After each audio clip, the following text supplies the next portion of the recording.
2016 group 1 का पास paper है। First MCQ में x square minus 15x plus 56 की मिड टर्म ब्रेक होगी। तो इसके फैक्टर्स आएंगे -8x और -7x। नेक्स्ट स्टेप में फर्स्ट टू टर्म्स के अंदर x कॉमन निकलेगा, फिर -7 कॉमन निकलेगा। नाउ x -8 इज कॉमन, तो जब x -8 कॉमन निकालोगे तो यहाँ x बनेगा और यहाँ -7, तो x -7 दोनों इधर आ जाएंगे। So correct option is the Charlie option.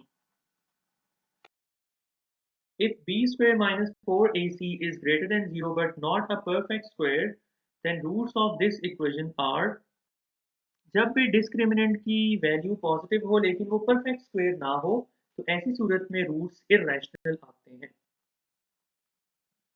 ये 4 प्रॉपर्टीज हैं डिस्क्रिमिनेंट की, आपको याद होनी चाहिए। फर्स्ट प्रॉपर्टी, अगर b square minus 4ac greater than 0 होने के साथ साथ ये 0 से ग्रेटर भी हो, परफेक्ट स्क्वायर भी हो, तो इस सिचुएशन में रूट्स आते हैं रैशनल।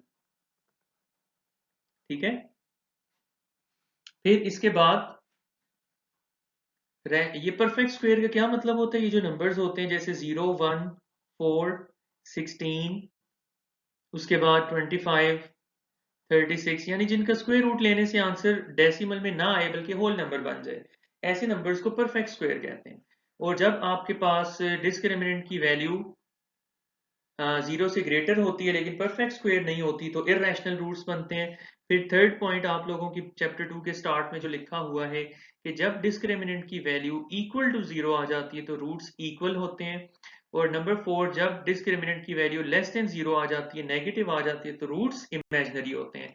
ये 4 पॉइंट्स हैं जो कि आपको जुबानी याद होने चाहिए, एमसीक्यूज में पूछे जाएंगे आपसे। थर्ड एमसीक्यू है सम ऑफ रूट्स पूछा है 2 अल्फा एंड 2 बीटा। तो सम ऑफ रूट्स यानी 2 अल्फा प्लस 2 बीटा, यहां से 2 कॉमन निकलेगा। अल्फा प्लस बीटा का फॉर्मूला होता है -b/a। इस क्वेश्चन में b is equal to q and a is equal to p, तो ये बनेगा -q डिवाइडेड बाय p, तो final answer will be -2q divided by p। Charlie option. Next MCQ है in continued proportion a/b is equal to b/c, c is said to be third proportional. इसमें अगर ये सी का पूछना चाह रहे हैं, स्टेटमेंट में थोड़ी इनकम्प्लीट स्टेटमेंट है। अगर ये सी का पूछना चाह रहे हैं तो सी यहाँ पे थर्ड प्रोपोर्शनल होगा। अगर ये बी का पूछना चाह रहे हैं तो b is the mean proportional. Next MCQ है कंपोनेंट ऑफ प्रॉपर्टी में एडिशन इन्वॉल्व होती है, यानी अगर आपके पास दो रेशोज इक्वल हो, यानी if a ratio b is equal to c ratio d, तो अगर हम रेशो के, आप जानते हो रेशो के दो कंपोनेंट्स होते हैं, फर्स्ट वाले को एंटीसीडेंट कहते हैं, सेकंड वाले को कॉन्सिक्वेंट कहते हैं। अगर हम रेशो के किसी एक कंपोनेंट को ले जाके दूसरे कंपोनेंट में ऐड करवा दें तो ये सिचुएशन बनेगी a plus b ratio B.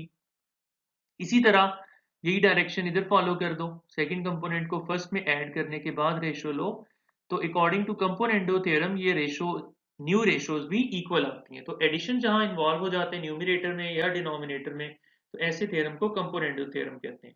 और ये जो आपके पास लिखा हुआ है बीटा ऑप्शन में और इधर डेल्टा ऑप्शन में, ये दोनों आपके पास डिविडेंडो थ्योरम होते हैं। पार्शियल फ्रैक्शंस, ये आपको नजर आ रहा है कि ये टाइप नंबर 3 का क्वेश्चन है कि जिसमें आने वाला क्वाड्रेटिक फैक्टर नॉन रिपीटेड है, तो इसकी पार्शियल फ्रैक्शंस कैसे बनती हैं? ये जो लीनियर फैक्टर होता है उसको a के नीचे लिखते हैं, और दूसरा जो क्वाड्रेटिक फैक्टर होता है उसके ऊपर लीनियर एक्सप्रेशन लेके आते हैं bx प्लस c। तो ये आप देखो कौन सा ऑप्शन बन रहा है, चार, beta option is the correct option.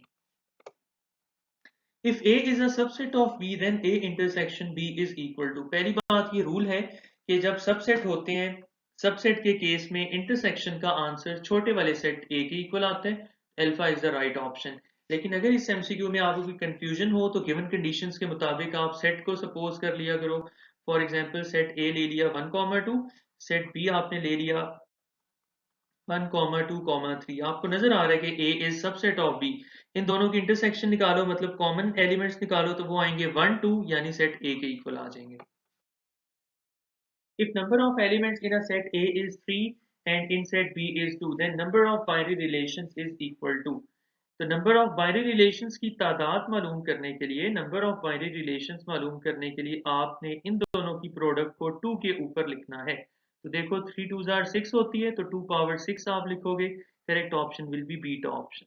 अगर उसने कार्टेशियन प्रोडक्ट के अंदर नंबर ऑफ एलिमेंट्स पूछे होते, फिर उसका आंसर आता 3 2 आर 6।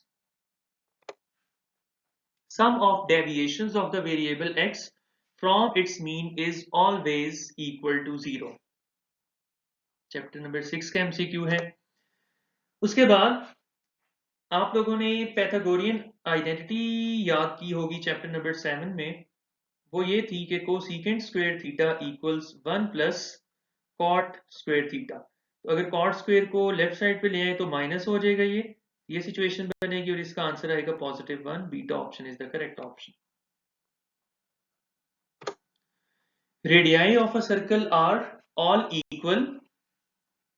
ठीक है, एक सर्कल के अंदर पाए जाने वाले तमाम रेडियाई सेम होते हैं length wise.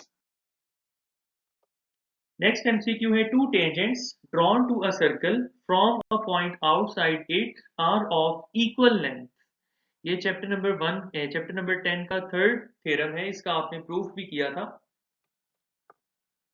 If an arc of a circle subtends a central angle of 60 degrees, then the corresponding chord of the arc will make the central angle of 60 degrees। ये दोनों इक्वल एंगल्स सबटेंड करते हैं। यानी यहाँ पे आपसे ये पूछा जा रहा है, एक सर्कल ड्रॉ कर देते हैं हम समझने के लिए, और पूछा जा रहा है कि कोई एक आर्क ले लो। फॉर एग्जांपल ये वाली आर्क बना दी हमने।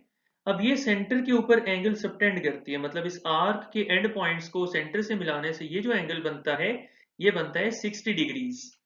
तो फिर करस्पॉन्डिंग कॉर्ड का मतलब है कि इस आर्क के एंड पॉइंट्स को स्ट्रेट लाइन सेगमेंट से मिलाओ। तो ये आपके पास कॉर्ड है। कहते हैं अगर ये गोल लाइन, ये आर्क 60 डिग्रीज का एंगल सबटेंड कर रही है, तो ये सीधी लाइन कितना सबटेंड करेगी। अगर गोल लाइन 60 डिग्रीज बना रही है तो सीधी लाइन भी 60 बनाएगी। Angle inscribed in a semi circle is what. Chapter number 12 में आप लोगों ने एक थ्योरम प्रूव किया था जिसके 3 पार्ट्स थे।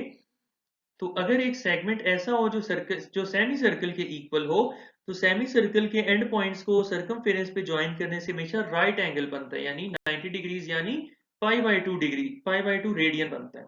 Alpha option is the correct option. Last MCQ, the most frequent occurring observation in a data set is called. देखो मैं आपको एक एग्जांपल देता हूं। इस डेटा में देखो वो कौन सा नंबर है जो सबसे ज्यादा टाइम्स लिखा हुआ है। सबसे ज्यादा कौन रिपीट हो रहे हैं? 2। तो वो नंबर जो गिवन डेटा के अंदर सबसे ज्यादा रिपीट हो रहा होता है, जिसकी फ्रीक्वेंसी हाईएस्ट होती है, तो सबसे ज्यादा रिपीट होने वाले नंबर को मॉड कहा जाता है। Alpha option is the correct option.